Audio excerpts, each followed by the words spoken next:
will. Okay, we've got 20 minutes to solve the problems of the world, or at least the problems of intransigent poverty. Okay. So, JD, let me start with the Hillbilly Elegy. I think everyone here is familiar with it, but give you a chance to kind of describe where it came from and what happened as a result. Seldom has one book been so instrumental in completely changing the mindset of a country as Hillbilly Elegy did, in the sense that creating the obvious now, but not so obvious then, similarity between urban poverty and rural poverty, the intransigence of it. So where did it come from, and what was your biggest surprise upon releasing the book? Sure. Well, thanks for doing this, and thanks to John for hosting. It's great to be here. I guess if we've only got 20 minutes to talk about these problems or to solve them, I should just talk really fast, so I'll try to do that.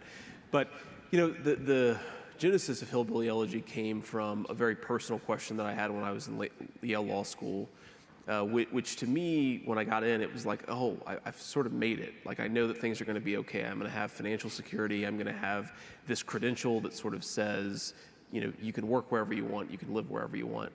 And yet, when I got there, I felt very uncomfortable and very out of place. I felt like I didn't belong there, and that there wasn't anybody else like me who really came from an institution or came from where I came from, who was at an institution like that. And so it made me ask these questions about, you know, why is it that I feel so out of place here? What does it say about the American dream if a kid who was raised to believe in that dream gets to an institution that is a conduit of that dream and doesn't feel like he belongs? What does that mean? And really, the book was a very personal attempt to answer that question. And I thought that if I really filtered this big, and in some ways sociological question through the narrative of my own personal experience, that people would identify with it a little bit more. That if they saw these problems as experienced by my mamaw, my grandma, my sister, my mom, and myself, that it would be a little bit too hard for them to look away from it, to dismiss it, to project their own political beliefs on it, because I do think that these problems are, at the end of the day, incredibly complicated. You said intransigent, and I think that's a very good word.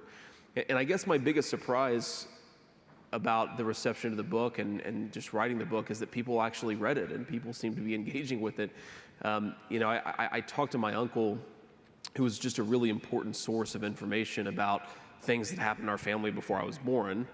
And you know, he was telling me, I almost wish that all of this family dirty laundry wasn't out there in the world. And I said, yeah, that's right. I thought that myself. But you know, you and I talked about it, and you gave me all these quotes, and you gave me all this information. And he said, yeah, but I did that when I didn't think anybody would actually read the book. If I had known that, you know, 2 million people would buy it, then that'd be a slightly different conversation. But I think that's definitely been my biggest surprise, that for whatever reason, the political moment, Donald Trump, just something, people picked it up and actually engaged with it. And I didn't expect it, certainly not at the scale that they've done. Yeah, and you did not sanitize it. You gave it a voice and some conclusions and some pictures, but you didn't sanitize it. You said it like it was. Yeah. I thought it was really important to just be as open and as honest as possible, and not just about the problems in my family, but the problems with my own life and myself. You know, the hardest section of the book to write was the part where I talk about recognizing that some of the demons of the way that I had grown up had followed me, that even though I had achieved some measure of material prosperity, I was, like I said, at Yale Law School, I knew that I would have a job, paid more money than anybody in my family for generations had ever made. I was not quite able to do the things that were most important to me. And when I thought of the American dream, this very, you know, this very hard to define concept, what it meant to me wasn't writing a best-selling book. It wasn't getting into a nice law school.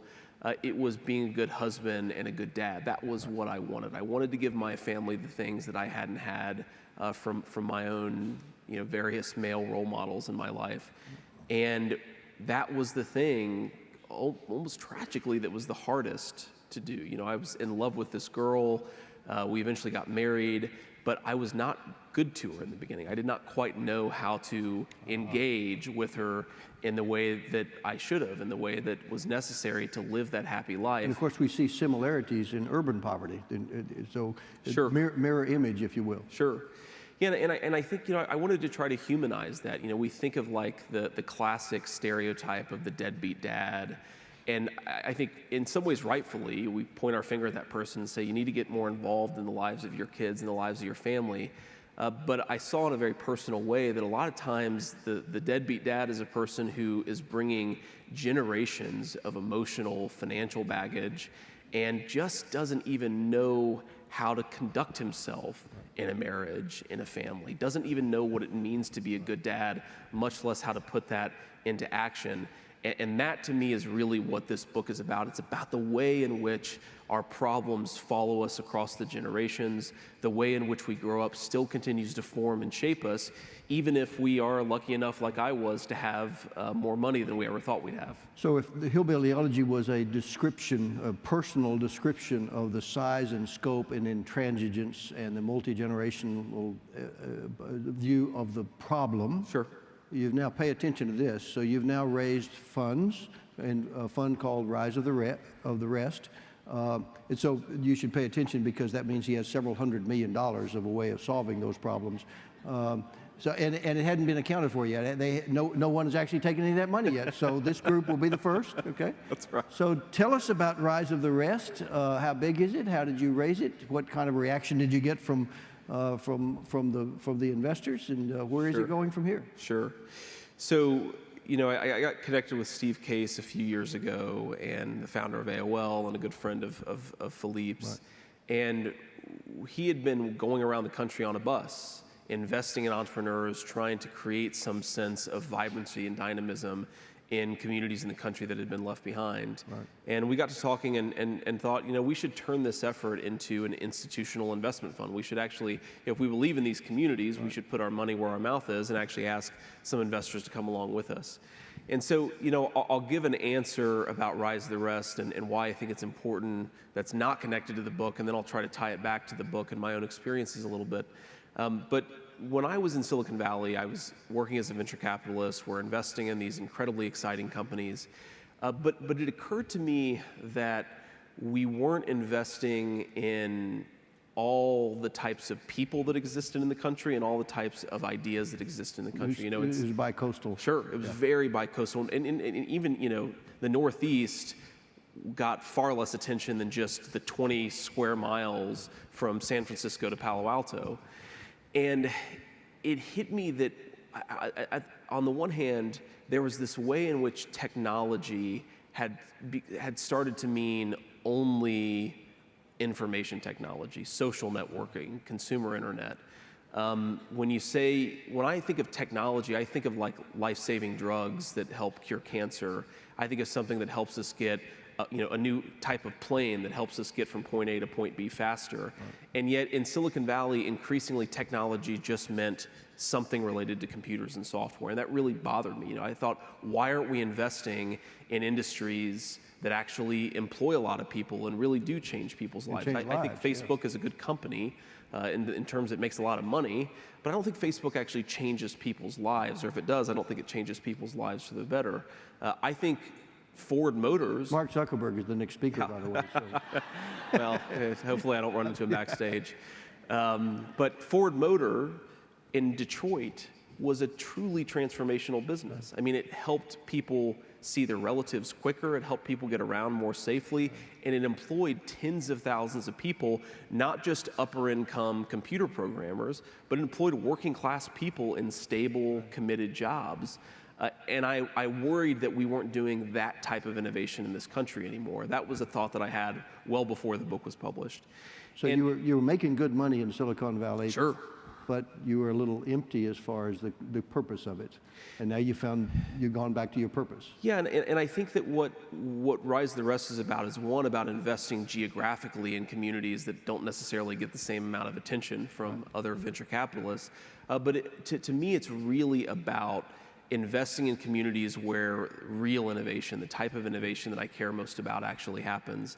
We've invested in companies that are developing life-saving drugs. We've invested in companies that are helping make it easier for disadvantaged moms to actually provide for their kids and to be present in the lives of their kids. We've invested in a lot of different business. We've invested in a company that's building the largest indoor greenhouse in North America in southeastern Kentucky coal country. Right. Those are the types of companies that are so interesting to me. Right. And to tie it back to the book, there are so many things that have to happen in communities like mine, but one of the things that has to happen is there need to be good jobs, not just jobs for the people who have advanced degrees, but jobs for people who are at the middle end of the skill ladder, people who just want to work and provide for their families, who don't want riches, who don't want a lot of influence or power. They just want solid, dignified work. And if you want that, if you're going to produce that, you have to invest in communities. You have to invest in some of the companies that can actually create that long-term, durable job growth. I think that's what we're doing with Rise the Rest. And I think hopefully other folks follow us, because we have a $150 million fund. That's a lot of money. That's not nearly enough to really transform the American economy in a way that I think it has to be. Well, if you make a good return, then the rest will follow. That's right. Yeah. That's the plan. So tell us about how you'll select the geography and the industries, and what general criteria are you focusing on for Rise the Rest? This will be in the application when you go on the website. Well, it's been off the ground for now about 2 years. The fund has been off the ground for 2 years, so we're making pretty solid progress. We've invested in about 110 companies up to this point, and what I tend to look for is people who are just really dedicated about changing the industry that they're working in. I want people who are almost obsessive about really producing something of real value. And in terms of geography, we've invested in 50 markets. We've invested in dynamic cities like Columbus, Ohio, that are growing. We've invested in places like southeastern Kentucky coal country that are still, even in the midst of the current economy, not doing especially well relative Was the to the rest of greenhouse the one of country. yours? With the greenhouse is one of our investments. So we don't say we won't go to that geography or we only go to this particular geography. What we really are driven by is the entrepreneurs. If they're doing something interesting, they're passionate about it, then we'll invest in them, and that's really the filter that we. So you all may know this largest greenhouse in North America, in eastern Kentucky, not only has good employment opportunities and a good return, it also provides fresh produce from 24 hours from the greenhouse to the store shelf. So that's the 24 thinking. hours. Exactly. Yeah. Now, what is great about southeastern Kentucky, a lot of great things about it. It's beautiful, you've got good people, but you're also really close driving distance to a large segment of the U.S. population. And so the idea behind this business is that instead of getting a tomato 6 days after it was picked from primarily Central America, where it may have pesticides on it that people don't necessarily want to eat, you can get a tomato that was picked 18 hours ago from southeastern Kentucky.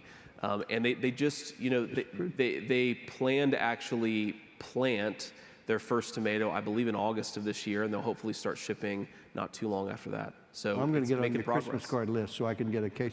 So I was raised on the farm, as some of you may know, and the best tasting tomatoes in the world are the ones that you go out to the field and picked and bring it back for dinner. Yeah, that's right. Like within the hour. Yeah. So let's do it. Yeah, if you don't like tomatoes, it's probably just because tomatoes are terrible in most American grocery stores. A real tomato is a good food. So the types of investing, are you looking for ways that change the outcome, both in the community but also for the consumers, for the customers? Yeah, we're certainly looking for investments that produce what I call real products, that are selling something real that we think is going to really make people's lives better. But certainly one of the filters and one of the lenses we apply is this the sort of thing that's going to actually employ a lot of people? Right. There's a founder in Silicon Valley we were investors in my old fund called Palantir. And one of the things I love about it, it's in some ways a very controversial company, and I don't want to blow past that, but I think they're doing great work. And I think that they talk about not wanting to replace employees, but augment employees. They actually want their customers to use their technology to make their workers better, not to replace all of them. And I think that's so important. I just don't get this desire to create businesses that just replace everybody. I think there's a lot of real talent and ingenuity that exists out there. We should be taking advantage of it and investing in businesses that see people as assets and resources, not as something to be replaced. Great. So you and your family have just moved back to Ohio. That's right. So did you move back to Middletucky, Ohio, as you called it? Middletucky is a combination of Middletown, Ohio, and Kentucky. That's right. Oh, Did you move back to Middle Tucky or somewhere else? We're somewhere else. We're not too far from Middletown. It's about a 35-minute drive, but we're in Cincinnati, Ohio, which is really the closest big city nearby.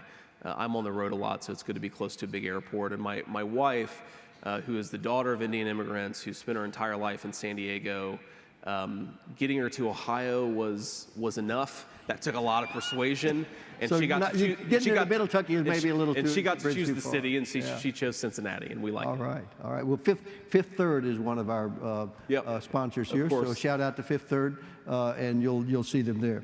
So let me put on my mayor's hat, Okay. if I could. So just thinking about a community, whether it's Middle Tucky or Dallas. So what are the 2 or 3 biggest barriers you see that keep poverty intransigent, that can be broken through? What are the things that you see that can help to move that needle? Oh, that is a We've big, got a weekend that's- for it. We're that's going to do a 3-day big seminar. question.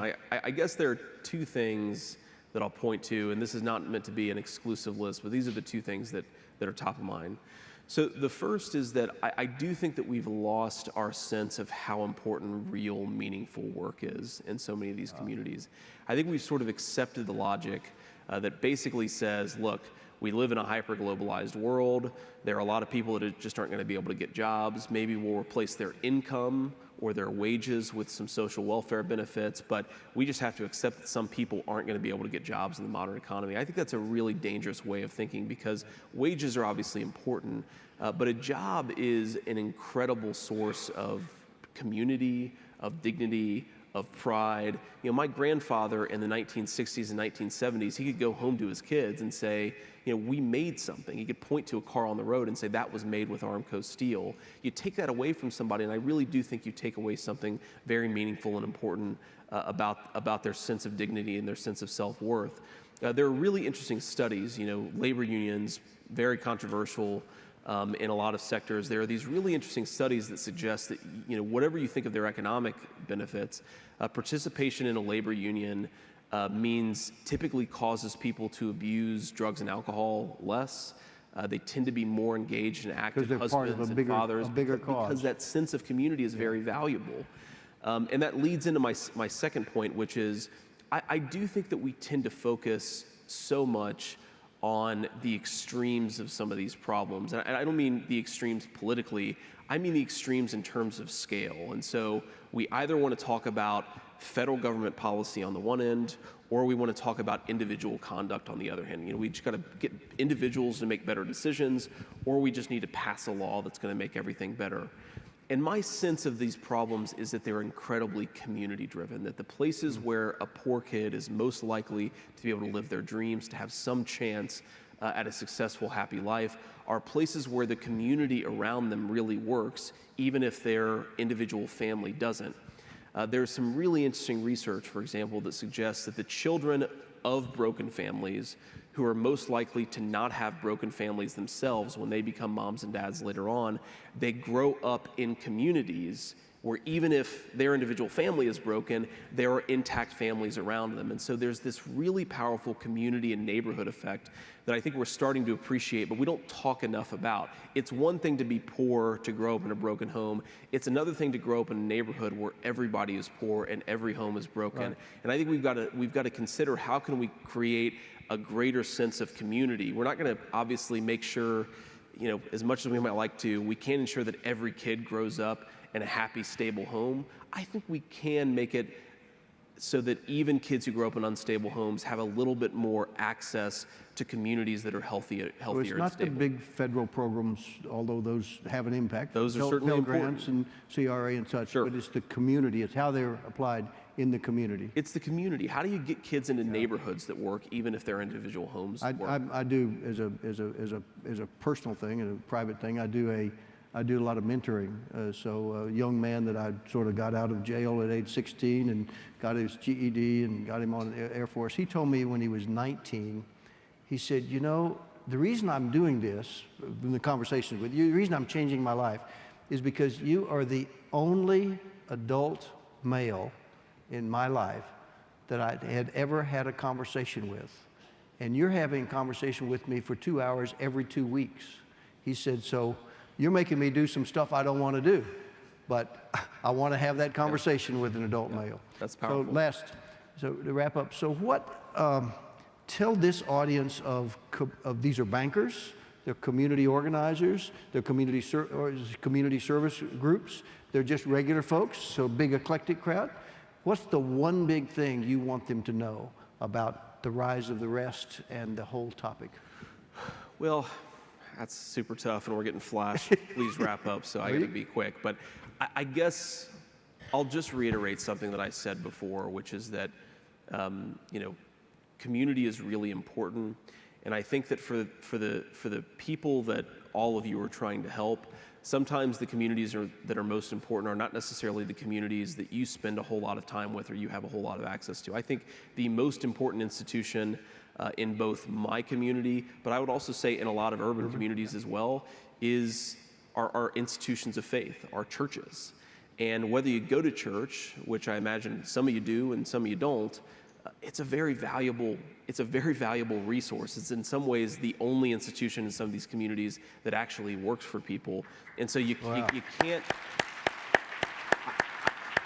I think you have to look at these communities as they actually are and take advantage of the resources that are actually there, not just assume that because you're successful and happy, everything that works for you is going to work for them. Ladies and gentlemen, the great J.D. Vance. Thank you. Thank you.